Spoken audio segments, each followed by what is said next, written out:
नमस्कार, कामतगिरी अभय न्यूज में आप सभी दर्शकों का स्वागत है और मैं हूं पूजा। अब डालते ही एक नजर आज के मुख्य समाचारों पर।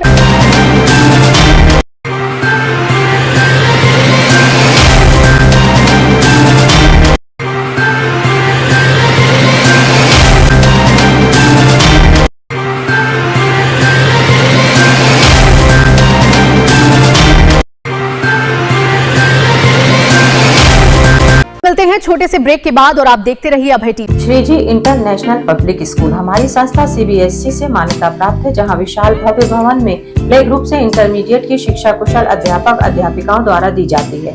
प्राकृतिक वातावरण में अवस्थित बच्चों को उच्च गुणवत्ता की शिक्षा प्रदान करने की एकमात्र संस्था।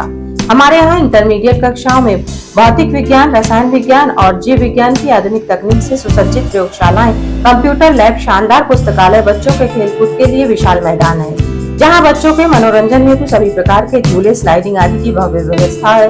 तो देर किस बात की, हमारे श्रीजी इंटरनेशनल पब्लिक स्कूल में अपने बच्चों के सर्वांगीण विकास के लिए प्रवेश दिलाएं। अंग्रेजी माध्यम से संचालित हमारा विद्यालय Manikpur road, police line, Chitrakoot के सामने स्थित है। समाचार बुलेटिन में आपका पुनः स्वागत है। अब समाचार विस्तार से।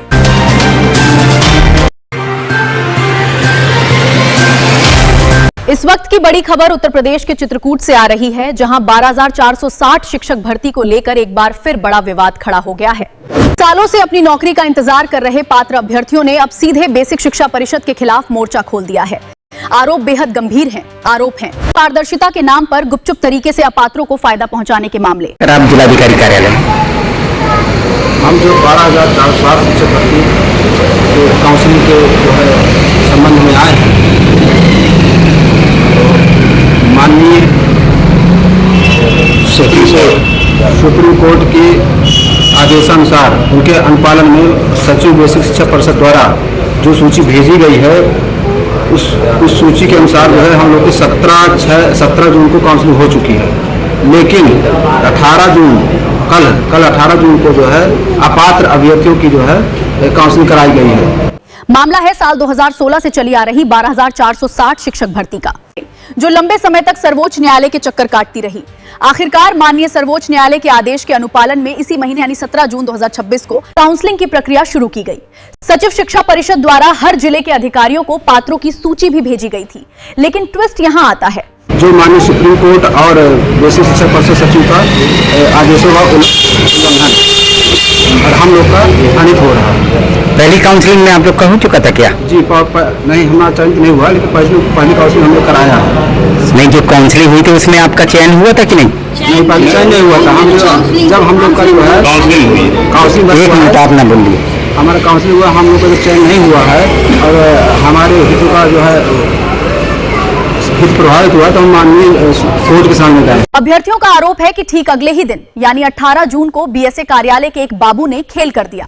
आरोप के मुताबिक गोपनीय तरीके से फोन कर करके अपात्र अभ्यर्थियों को बुलाया गया और बैकडोर से उनकी काउंसलिंग करा दी गई, जबकि जो असली और पात्र अभ्यर्थी थे उन्हें दरकिनार कर दिया गया। तो किसका फिर काउंसलिंग हुआ दोबारा? अभी जो है हमें जो माननीय 18 तारीख को जी 18 तारीख को अपात्र व्यक्तियों का जो 29 जो माननीय सुप्रीम कोर्ट का आदेश है 13/5/2026 को, उसमें आदेश ये दिया गया है कि जो 29 जनवरी 2026 के पहले जो कोर्ट की शरण में आए हैं उन्हीं को लिया जाए। लेकिन यहाँ BSA कार्यालय के बाबुओं द्वारा इनसे हट करके अभ्यर्थियों को बुलाया गया। कौन से वर्ष के लोगों को नहीं लिया जाएगा काउंसलिंग में? ये जो है 29 जनवरी 2026 के बाद वाले अभ्यर्थियों को नहीं लिया जाएगा। जी हां, सर्वोच्च न्यायालय के याची अभ्यर्थी ब्रिजलाल के नेतृत्व में आज शुक्रवार की सुबह ठीक 11:30 बजे अभ्यर्थियों का भारी हुजूम जिलाधिकारी कार्यालय पहुंचा। अभ्यर्थियों में भारी आक्रोश है और उन्होंने साफ शब्दों में मांग की है कि इस धांधली वाली सूची को तुरंत निरस्त किया जाए और इसे आगे सचिवालय न भेजा जाए। जो कि कोर्ट का आदेश है। और आप लोग का पहले से? जी, हमारे पहले से है।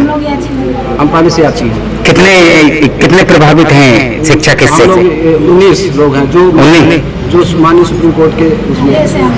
अब सवाल ये उठता है कि जब मामला देश की सबसे बड़ी अदालत के आदेश से जुड़ा है, तो अधिकारियों की नाक के नीचे ये सीक्रेट कॉलिंग और ये गोपनीय काउंसलिंग आखिर किसके इशारे पर हो रही थी? क्या पात्रों का हक मारकर अपात्रों को कुर्सी सौंपने की तैयारी है? इस खबर पर हमारी नजर लगातार बनी हुई है।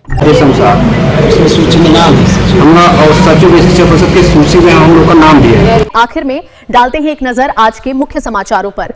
अब हमें इजाजत दीजिए, अगले समय हम फिर हाजिर होंगे पुनः कुछ खास खबरों के साथ। नमस्कार और आप देखते रहिए अभय टीवी।